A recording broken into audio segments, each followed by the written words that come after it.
Kinar menutup rapat pintu kamarnya lalu merebahkan tubuhnya di atas tempat tidur. Ia telah memutuskan untuk pergi dari rumah. Ia tak ingin membuat kedua orang tuanya malu dengan kelakuannya.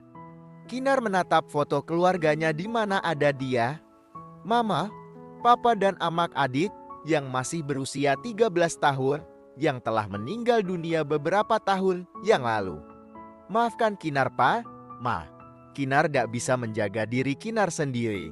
Gumam Kinar dengan raut wajah sendu. Ia harus bangkit dan melanjutkan hidupnya.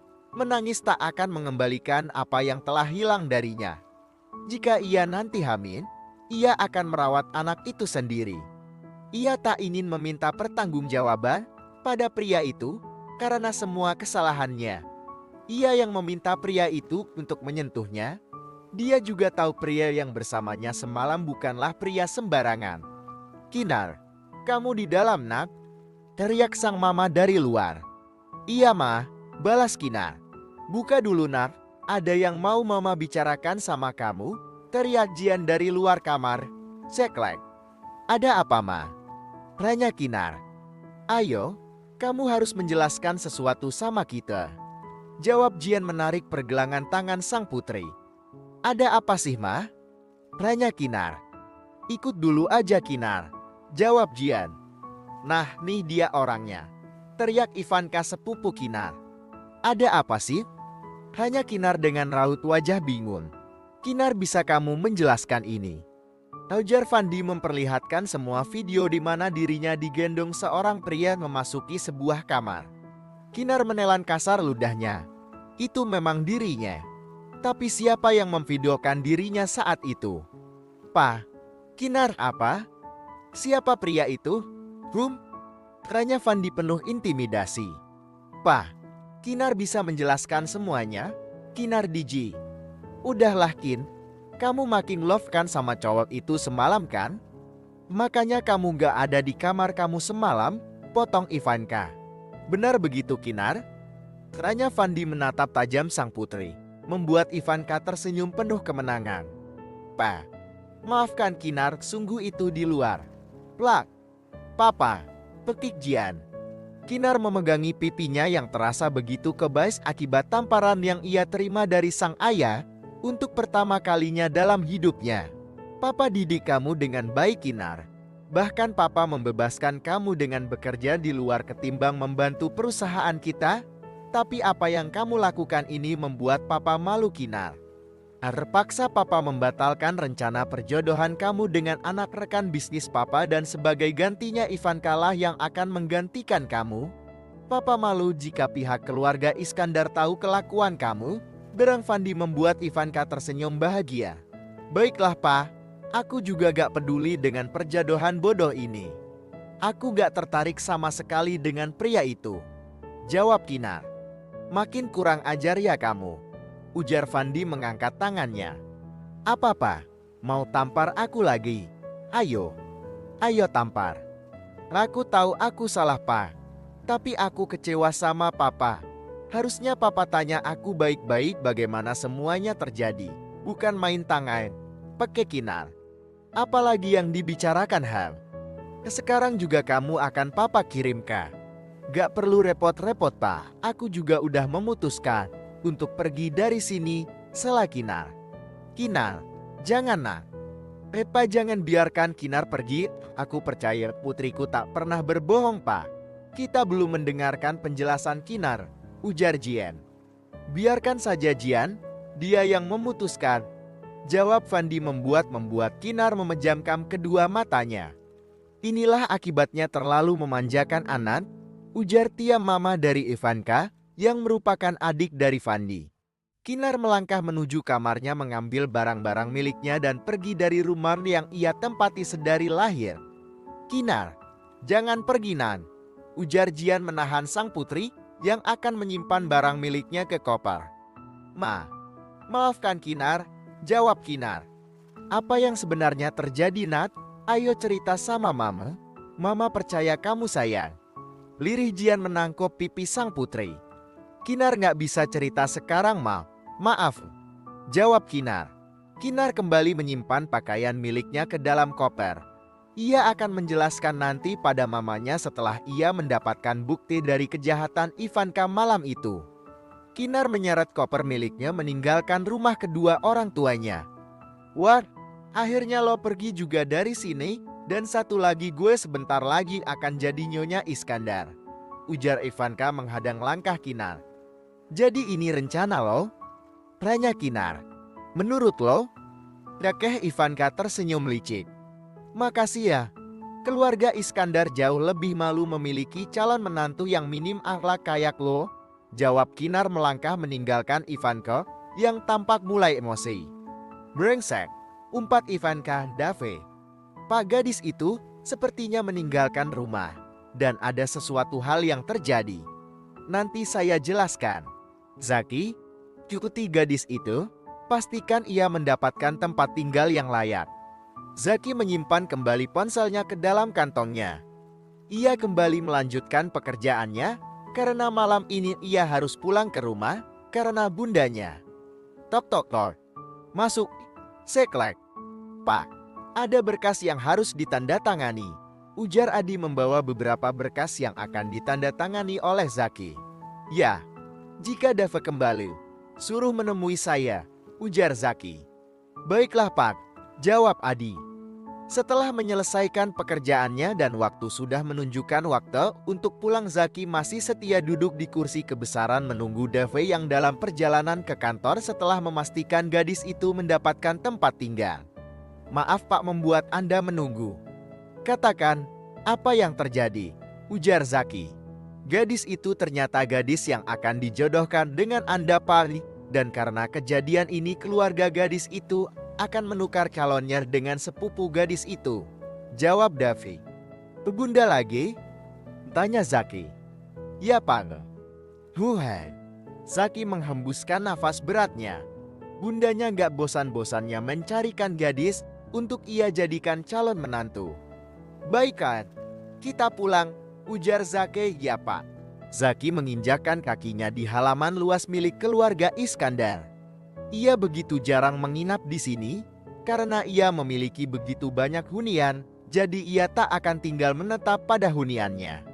"Selamat datang Tuan Muda, Anda sudah ditunggu Nyonya di ruang keluarga," ujar maid yang menyambut kedatangannya. "Hemememem." Zaki melangkah menuju ruang keluarga di mana Bunda dan dadinya menunggu. "Bun, Zaki, kamu sudah datang?" sapa sang ibu.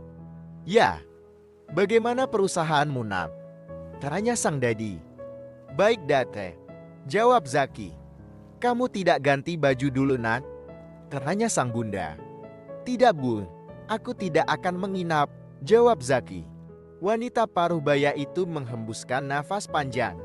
Semenjak Zaki tahu ia bukanlah ibu kandungnya melainkan ini sambungnya membuat pria itu tak lagi tinggal di rumah itu. Bukan berarti Zaki tak menyayanginya sebagai ibu yang membesarkannya selama ini. Dia sangat menyayangi dan menghormati wanita paruh baya itu. Kemana ibu kandung Zaki? Ibu kandung Zaki meninggalkan saat melahirkan Zaki. Wanita paruh baya itu merupakan adik dari almarhumah ibu kandung Zaki yang rela menjadi ibu sambung Zaki karena tak ingin nantinya Zaki mendapatkan ibu sambung sang buruk. "Baiklah. Sebentar lagi kita akan kedatangan tamu istimewa. Bunda harap kamu tak membuat masalah Zaki," ujar wanita paruh baya itu. "Hemememem." Wanita paruh baya itu menghembuskan nafas berat melihat sifat kaku dan dingin sang putra. "Maaf Nyonya dan tuan tamu kita sudah datang," ujar seorang maid menghampiri mereka. "Baiklah Bi, terima kasih ya," jawab wanita paruh baya itu. Bangkit dari duduknya diikuti sang suami untuk menyambut tamunya itu. Sedangkan Zaki tak begitu peduli. Ia masih setia duduk dengan bermain ponsel memantau keberadaan gadis yang semalaman bersamanya karena Dev memasang GPS di kosan tempat gadis itu tinggal. "Zaki." "Ya Bun." "Sini," ujar wanita paruh baya itu melambaikan tangannya pas sang putra.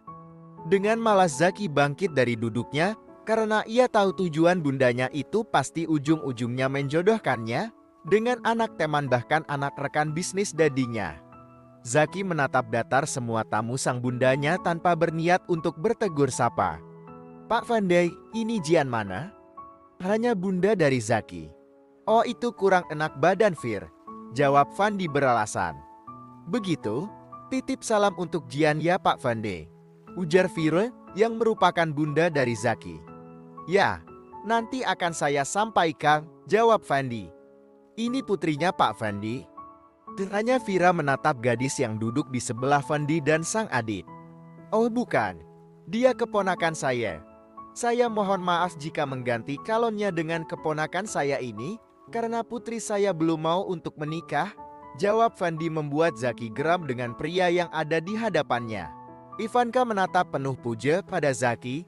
Dari dulu ia mengagumi pria dingin itu, bahkan diam-diam menyukainya. Rencana perjodohan Kinar dan Zaki membuat Ivanka berusaha menggagalkan rencana perjodohan itu dengan menjebak Kinar dengan seorang pria malam itu. Meski gagal, tapi rencananya tetap berjalan entah dengan siapa Kinar menghabiskan malamnya saat itu. Oh begitu ya Pak, jawab Vira sedikit kecewa karena ia begitu ingin berbesan dengan sahabatnya, Jian. Zaki, kenalkan ini Ivanka calon. Maaf Dad, aku belum memikirkan hal ini. Jadi maaf aku tak bisa, jawab Zaki membuat Zafir, dadinya menghembuskan nafas berat. Bukan pertama kalinya Zaki menolak gadis yang mereka pilihkan, tapi ini sudah puluhan kali. Ivanka berdecak kesal karena Zaki menolak dirinya mentah-mentah. Ia sungguh dipermalukan di sini. Nak Zaki, gimana jika kalian saling kenal dulu? Jika tak cocok baru memutuskan, ujar Tia. Mama Ivanka, aku tak memiliki waktu untuk hal semacam itu, jawab Zaki datar membuat Tia geram karena putrinya ditolak.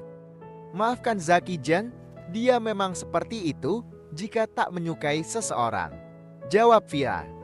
Bun, aku pamit, ujar Zaki pada sang bunda. Nah, aku harus menemui seseorang, jawab Zaki acut dan bangkit dari duduknya. Ia malas lama-lama berhadapan dengan keluarga itu. Sudah Fir, biarkan saja. Kamu tahu Zaki kan dia orangnya tak mau dipaksa, ujar sang suami. Tapi Mas, begini Pak Fandi, saya minta maaf atas kejadian yang tak mengenakan ini. Putra saya memang seperti itu dan tak apa Zafir, saya tahu anak zaman sekarang, kita tak bisa memaksakan kehendak kita, jawab Fandi bijak meski ia sedikit kecewa dengan penolakan ini. Mas Fandi, aku tak terima mereka menolak putriku, ujar Tia. Maafkan anak kami Jan, jawab Vira. Putramu terlalu sombong dan menolak putriku yang calm. Karena putrimu bukanlah tipeku, aku tak menyukai wanita yang licik dengan melakukan cara apapun demi mencapai tujuannya, jawab Zaki, karena pria itu belum pergi, karena tadi ia ke kamarnya lebih dahulu. Dek. Ivanka menegang mendengar jawab Zaki yang mengatakan dirinya licik. Lancang kamu mengatakan putriku licin? Dia gadis baik-baik, jawab Tia. Tanya putrimu apa yang telah ia lakukan semalam, ujar Zaki membuat Ivanka menatap Zaki dengan raut wajah terkejut. Ma, aku mau pulang, cicit Ivanka. Ivanka, Mama gak rela kamu. Ayo Ma, rengek Ivanka yang mulai tak nyaman dengan tatapa, ingin membunuh dari Zaki padanya. Zafir, kami pamit, ujar Fandi. Lalu bagaimana dengan makan malamnya? Tanya Vira. Maafkan kami, sepertinya keponakan saya mulai tak nyaman, jawab Fandi. Baiklah, sekali lagi kami minta maaf, ujar Vira yang tak enak hati dengan penolakan sang anak. Ya, jawab Fandi. Sepeninggal mereka Vira menatap sang kita penuh tanda tanya. Kenapa? Kamu tahu sesuatu dengan gadis itu? Tanya sang bunda. Ya, kamu menyelidikinya sebelum ini kamu. Aku melihat kelakuan malam kemarin di hotel, menjebak sepupunya sendiri demi perjodohan ini batal dan dia sebagai gantinya, jawab Zaki. Ya Tuhan, jadi kasihan putrinya Jia. Ia pasti sangat terpukul, lirih Vira. Bun, aku pamit, tolong masalah ini jangan sampai ke telinga mereka. Jangan ikut campur urusan keluarga orang lain, ujar Zaki. Ya, Kinar merebahkan tubuhnya di tempat tidur barunya di kos-kosan yang baru ia tempati. Ia bersyukur ada seseorang yang membantunya mendapatkan kos-kosan ini dengan mudah. Kinar mendudukkan dirinya teringat akan pekerjaan yang tadi dimailkan oleh rekan kerjanya. Ia harus menyelesaikannya karena besok akan diaudit. Gadis itu membuka laptopnya, lalu memulai mengerjakan pekerjaannya. Tring, Mama Eskalin. Kinar menatap ponselnya tanpa berniat mengangkat panggilan telepon dari mamanya itu. Maafkan Kinar, Ma. Lirih Kinar dengan mata berkaca-kaca. Bersambung.